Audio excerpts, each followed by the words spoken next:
Unajua Jay bwana, sikiliza. Mimi huwa napenda kuwashauri watu. Kwa mfano yule mama ana miaka kadhani 6 sasa hivi. Yuko kwenye kesi. Umeelewa vizuri? Ni kesi kubwa. Lakini ile kesi ile bwana, upande wa pili alikuwa anakubali, anataka wasuluhishe, wamalize na haya mambo. Ile mama ni mtata sana. Hasikii, yani hasikii kabisa. Ni watu ambao wamejaa roho za ugomvi na migogoro. Mambo yako mengi. Sikiliza je, nakwambia ukweli. Kwamba kwa mfano yule mama alianzia mahakama ya mwanzo. Unaona? Akapeleka lile shauri. Unaona? Akatoka kaenda mahakama ya wilaya. Angalizo zote ni pesa. Unaona? Akaenda mahakama kuu. Sasa hivi kesi iko mahakama kuu. Yule jamaa akishinda tu yule mama. Yule jamaa akishinda kesi, yule mama anakata rufaa. Akishinda kesi, yule mama anakata rufaa. Ni mama ambaye amejaa ugomvi. Sasa mambo ya ugomvi haya, mimi huwa napenda suluhu. Nashauri watu fanya suluhu. Umeona? Mkae mzungumze, hakuna mgogoro ambao hautatuliki. Sawa, iko migogoro ya ndoa, iko migogoro ya mirathi, iko migogoro ya ardhi. Kwamba watu wanazungumzia mambo ya mipaka ya ardhi, wewe bwana, eneo hili si iko inatatulika. Iko migogoro ya mikataba. Mtu umeagizisha gari nje, lakini gari haijafika kwa wakati, umepoteza muda wako, na watu wanakaa chini wanazungumza, yanakwisha. Umeona? Lakini mama huyu hakuna. Umeona? Angalia, ziko faida pia ambazo unaweza ukazipata mtu baada ya kutatua migogoro kuliko kupeleka mahakamani. Utaokoa fedha ambazo utakuwa unatumia. Haya makaratasi unayopeleka, si unapeleka stationery na nini, ni makaratasi ambayo yanataka hela. Na mikataba yale yanataka hela, makubaliano yanataka pesa, safari za nauli na nini.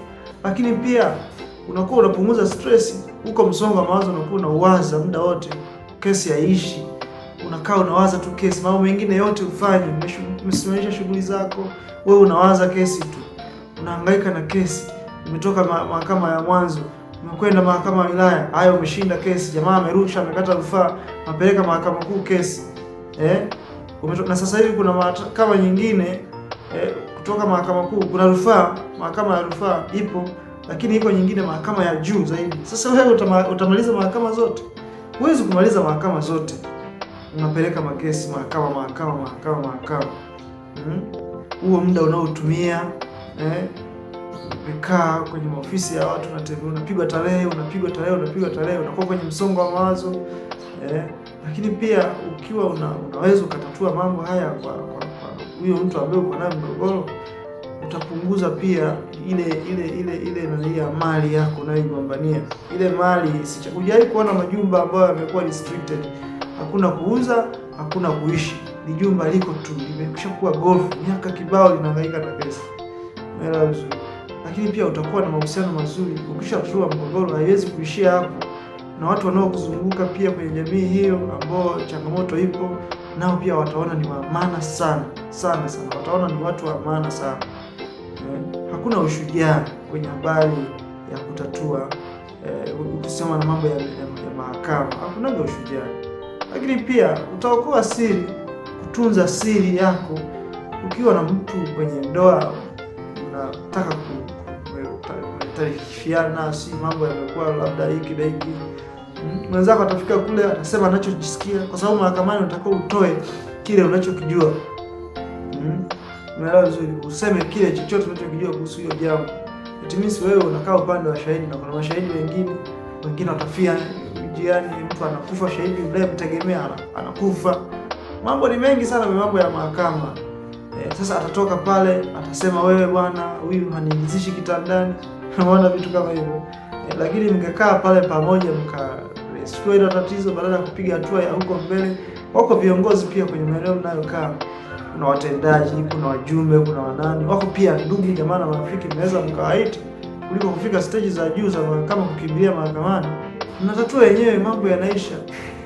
Mnakuwa mmetunza siri zenu. Unaona? Kwa hiyo lakini pia ipo habari moja ya maana sana kwa watu wote ambao wanakuwa na makesi.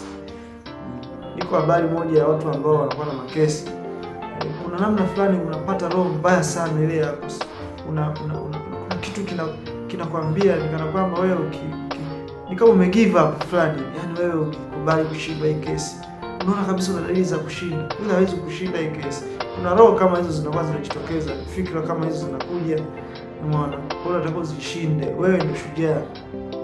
Sio kama utaonekana dhaifu kuachia kesi. Umeona? Kwa hiyo mama huyo